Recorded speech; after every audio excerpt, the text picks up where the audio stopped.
In 1917, two cousins had been out playing late, and when they got home they were scolded by their parents. Their excuse was, "We've been playing with the fairies at the bottom of the garden." Miss Elsie Wright and Miss Frances Ealing of Cottingly Wood always had said that there were real fairies in the nearby forests. Recently, they took a camera and photographed the fairies. It was rather interesting to note that the circumstances under which the pictures were taken were such as would appear most favorable.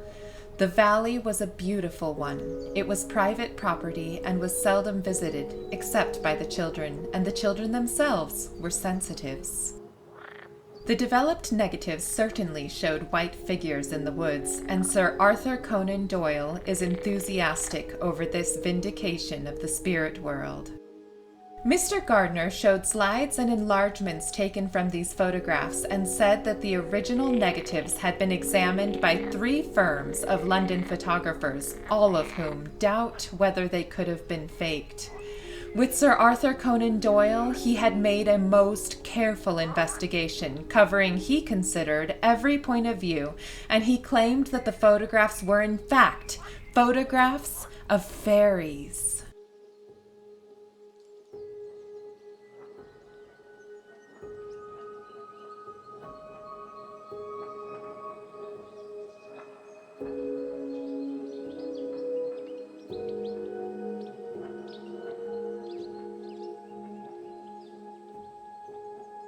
Sir Arthur Conan Doyle was quoted as having said, "I do not myself contend that the proof is as overwhelming as in the case of spiritualistic phenomena.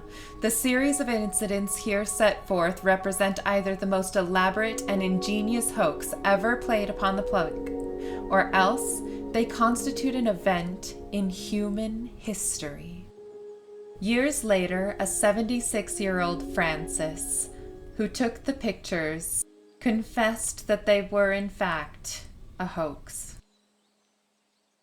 Sometimes you find yourself in a place so enchantingly beautiful, it becomes very difficult not to believe in fairies. Unlike in the case with the Cottingly Fairies, I am not trying to convince anybody that I see fairies. Rather, as I have explored this series of artworks, I've striven to make the magical, the whimsical feel just a little bit more real. The pictures I draw contain real plants, real nature, but it combines it in a way that makes us feel magic. I was inspired by the anatomical drawings in Leonardo da Vinci's notebooks. They were just so beautiful. That kind of study, combining the scholarly and the artistic, are what I strive to emulate in this body of work. That's how I hope to evoke that feeling that these creatures might actually pop up at any moment. I hope you enjoy watching my process as I put together one of these artworks.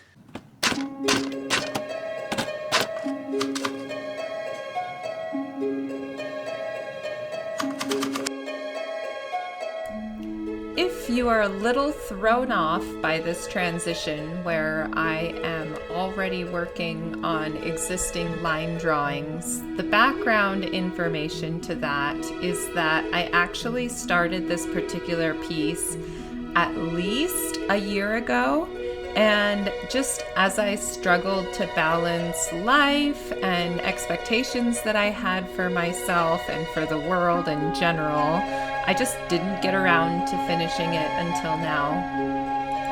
So one of the benefits to making these videos is that it turns this into a job with a deadline for me.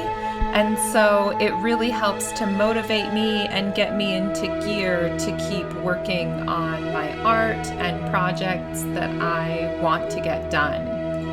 This particular creature is a combination of an Archaeopteryx and a ZZ plant, particularly the black ZZ plant. As a child, I wasn't terribly interested in dinosaurs, but as a mother, I have children who are very interested in dinosaurs, and in engaging with them in that interest, I've actually kindled quite an interest in them myself.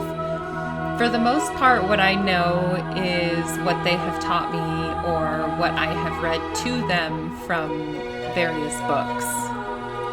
So as an adult, I was amazed to discover the close relationship that dinosaurs have with birds. And this dinosaur in particular, the Archaeopteryx, is one of the most bird-like of the dinosaurs.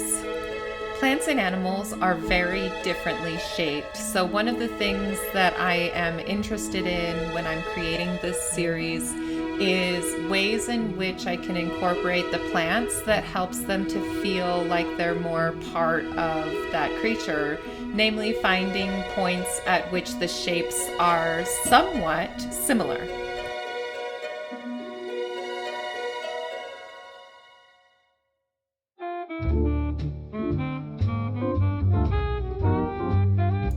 One example of finding these similar shapes is in having the leaves kind of as a stand-in for the feathers of this particular dinosaur.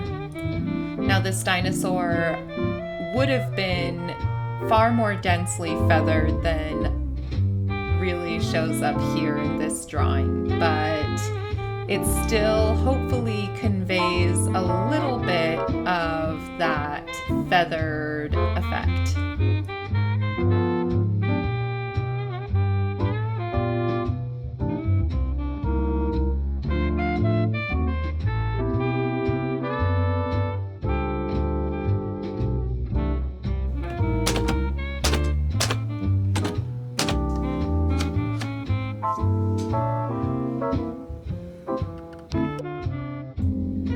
Here I have begun working on the next dinosaur, which is an Ornithomimus, and it is melded with a moonflower.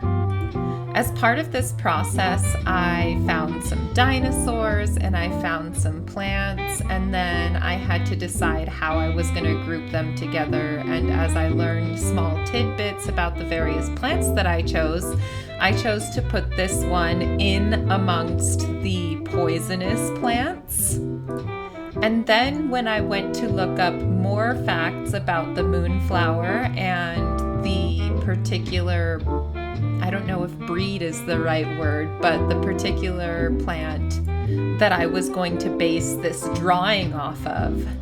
As I said, I had begun this about a year ago, and I wrote down a quick scientific name for this plant. And the name I wrote down was Epomoea alba. I'm not sure I pronounced that correctly. I think that you understand that based on the way that I pronounced it. In any case, I had several panic attacks. First of all, because the leaves that I had drawn were the wrong shape. They have more of a heart-shaped leaf. And the second panic attack was with the information that there are various cultures that eat this particular plant as a vegetable, which would tend to suggest that it is not actually poisonous. Well, I did some more digging and I was able to take a few breaths of relief when I found out that the drawing that I had made actually more closely matches the Datura inoxia, which is poisonous and a hallucinogenic, and so it's not safe to consume. So I was very relieved and was able to go ahead and continue with this drawing.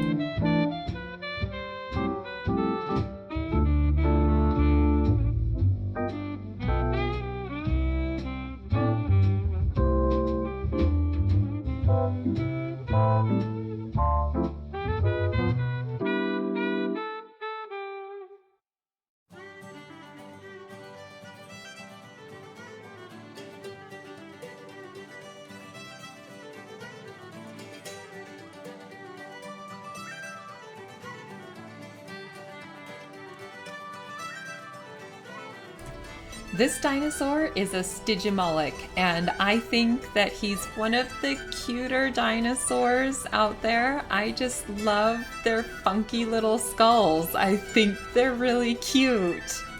One thing that I've learned about Stygimoloch and other pachycephalosaurs is that some scientists or paleontologists theorize that they aren't actually separate dinosaurs, that actually Dracorex is the young version of a pachycephalosaur, and then as it grows, its skull becomes thicker and larger, and until you come to the Pachycephalosaurus, which I think has the thickest skull.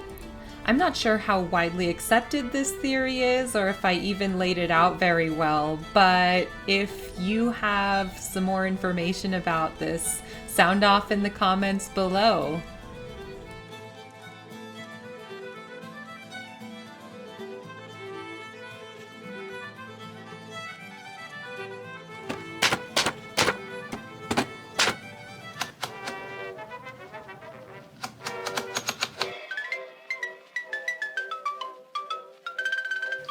Hello class, welcome to Plantosaurs 101. We're talking today about how plantosaurs get their names.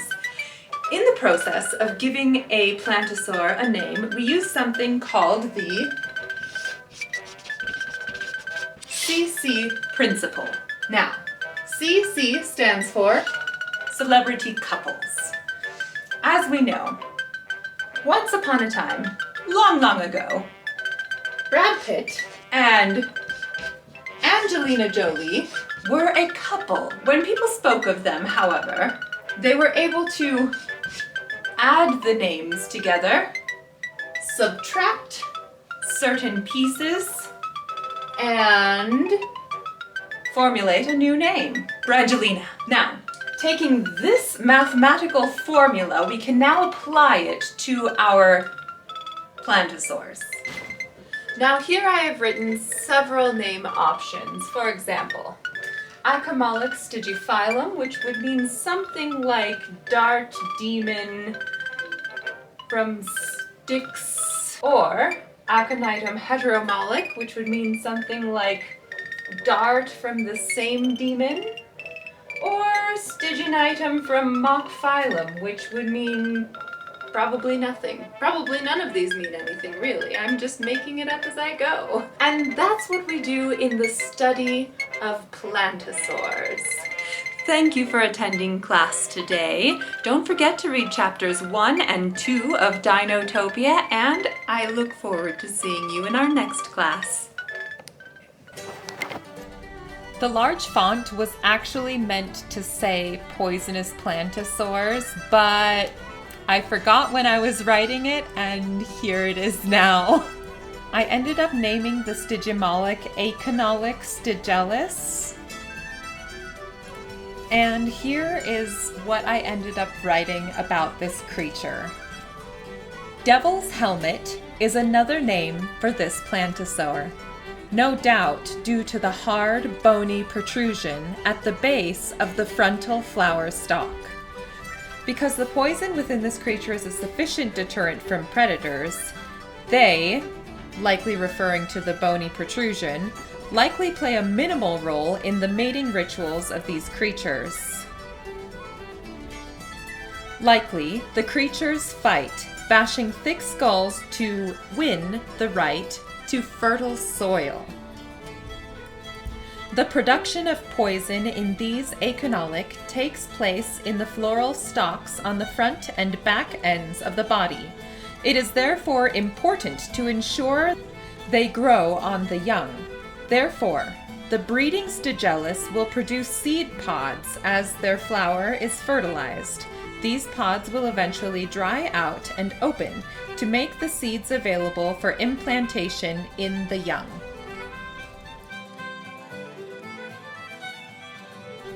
And with that information, I went ahead and drew a seed pod with a cross section so that the seeds can be seen inside.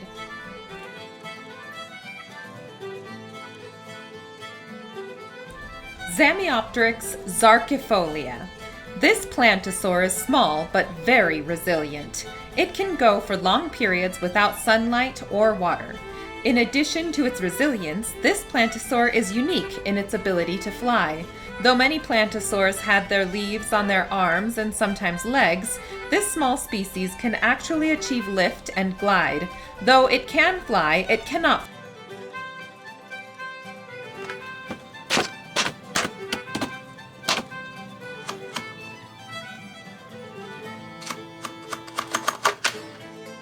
Detornithooxyamimus. This is a highly toxic hallucinogenic. People consume parts of this plant to achieve a high, but if consumed without a lot of care, it can lead to death of the consumer. The overall body structure of this alien-looking creature is reminiscent of the more familiar ostrich. When not rooted in place, this plantosaur can reach speeds up to 40 miles per hour, which it utilizes to escape those who would attempt to use it to achieve a hallucinogenic high.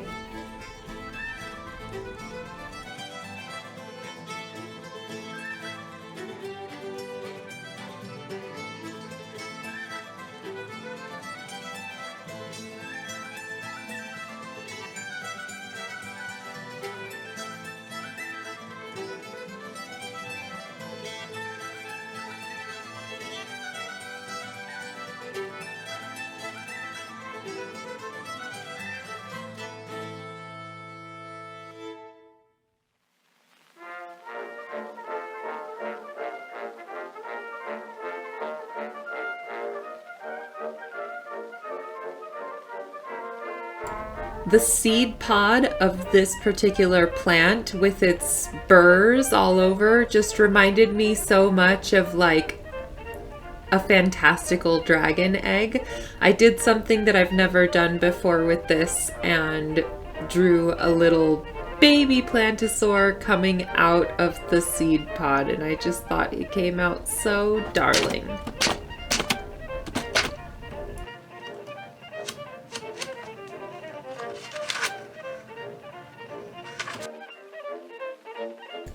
The final step is to go ahead and add color. I use Prismacolor pencils, and I generally start by choosing one or two colors to be the weathering effect. I start by coloring the corners and the edges with that weathering color, and then you can see me applying some acetone to help blend the colors in. I generally use a 100% acetone that I just pick up from the beauty section of a store. Usually the acetone evaporates quickly enough that it doesn't warp the paper too much. I generally apply the color very lightly, and then I layer on different colors to achieve the color and gradient and variation that I feel works best for the particular plant.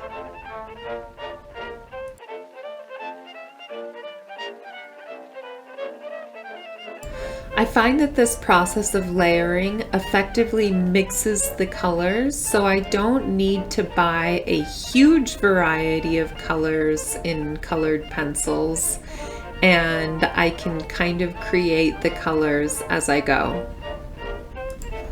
Wow, I feel like I just said the word colors like a million times.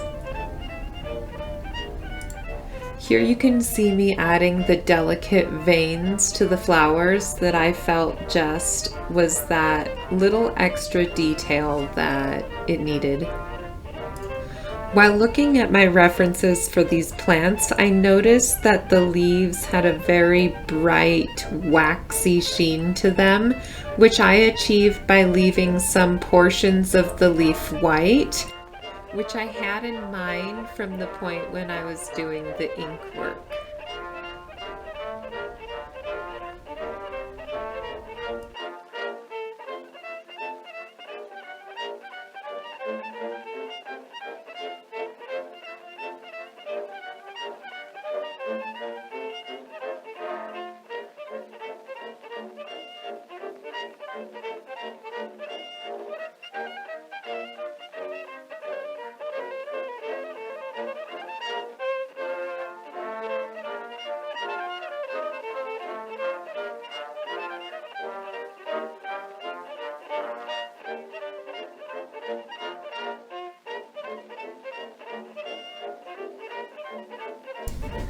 I didn't film too much of coloring in this plantosaur. It's really just more of the same. But while editing this, I did get pretty self-conscious about how serious I look when I am coloring and working on this stuff. I mean, geez, lighten up. Anywho, get ready for the reveal.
This is normally the part of the video where I would come on and talk about things that I felt went well and things that I didn't feel went well. And there are plenty of things that I feel didn't go very well. I am not very used to filming my process, so some of that made it a little bit cumbersome. There are elements of the drawing that I feel like I could have achieved better, but that's one of the things that's really beautiful about creating an artwork, a physical, tangible thing, is that when I start working with the pen, I can't just erase those little imperfections, I can't delete them. So my human failings and my fallibility becomes a part of the artwork itself, and you can see it when you look at it, when a line is crooked or the ink accidentally went over a little line. And I hope to improve over time, of course. I want to get better. But in the meantime, I like to show myself some grace for the fact that I am just a human being and I am just trying my best. I hope this video brought a little more joy, a little more beauty, and a little more magic to your life. If you enjoyed that video and you loved seeing my process, please like the video and subscribe to see more. If you liked my art from this video and you'd like to see more or maybe purchase a print, please check out the link to my website in the description below. Thank you so much for watching. Hope to see you in the next one.